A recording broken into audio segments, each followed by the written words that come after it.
Olá, meus queridos do oitavo ano, como vocês estão? Espero que estejam bem junto às suas famílias e tomando todos os cuidados necessários.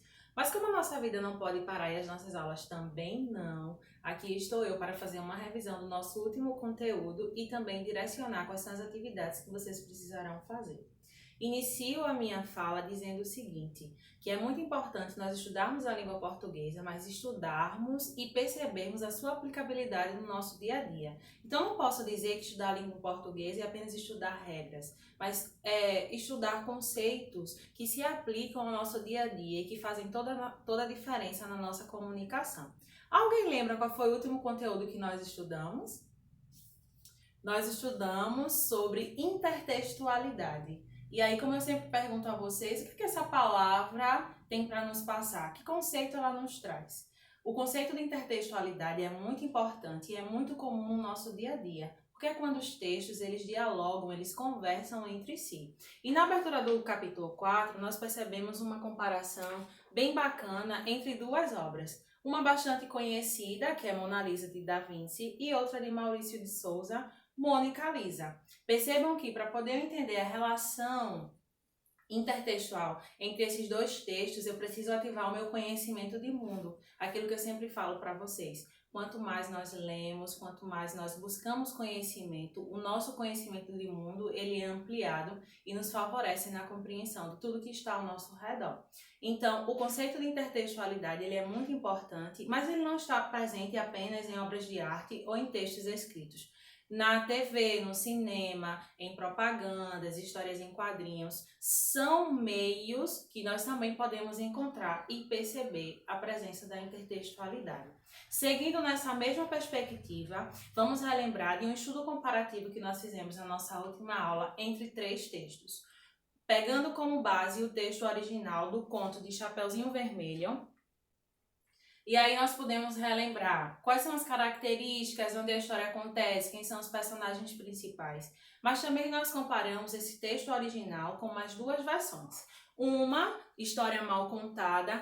Quem lembra que nessa história Chapeuzinho acaba se casando com o lobo, mesmo contra a vontade de sua avó, mas porque ela acreditava que esse lobo ele iria se transformar em um príncipe e que eles teriam trigêmeos. Mas aí, no final da história, nós percebemos que acabou Chapeuzinho se transformando numa loba perfeita, segundo o autor do texto. O outro texto, Chapeuzinho Vermelho de Raiva, nós podemos perceber a modernidade entrando em ação, pois o caminho para a casa da vovó de Chapeuzinho era asfaltado, Chapeuzinho chegou lá em sua moto, a sua avó faz alguns comentários sobre músicas que Chapeuzinho passou para ela ouvir e também nós podemos perceber tudo que faz parte de um universo moderno que não faz referência à sua história original. Mas, de qualquer forma, esses textos, eles dialogam entre si, nós podemos perceber relação. Mas para que eu possa compreender o que está sendo expresso em cada um desses outros textos, eu preciso conhecer o texto original.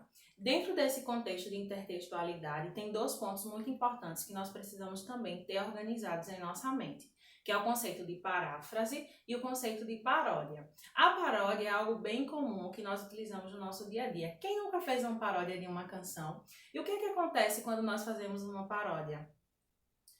Em se tratando de uma canção, nós mantemos a melodia, mas nós vamos mudar o tema, nós vamos mudar o assunto tratado. E aí acontece com essa ruptura que o texto ele se torna até mais divertido.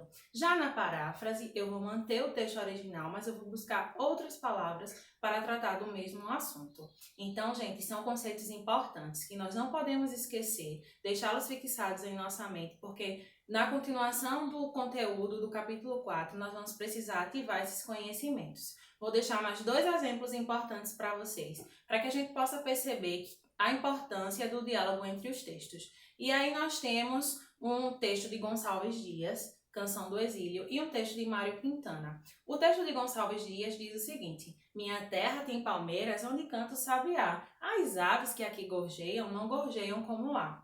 Um trecho do texto Canção do Exílio de Mário Quintana diz o seguinte: minha terra não tem palmeiras, e em vez desse mero sabiá, cantam aves invisíveis nas palmeiras que não há. Perceberam aí a relação, o diálogo que existe entre esses textos? Pois é, o nosso conteúdo ele trata especificamente disso daí.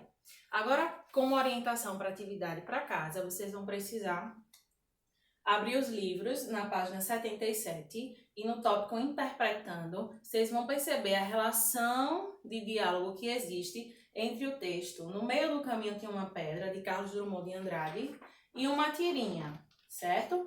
Eles conversam de alguma forma, que eu não vou dizer para vocês como é que acontece, mas que vocês vão perceber e vão responder a atividade da página 78 e 79, questões fáceis de compreensão textual. Façam com toda a dedicação para que nós possamos ter êxito, mas caso surja alguma dúvida, é só falar, nós estamos disponíveis para ajudá-los, ok? Um abraço, estou com muita saudade e espero o mais rápido possível estar junto com vocês. Tchau, tchau!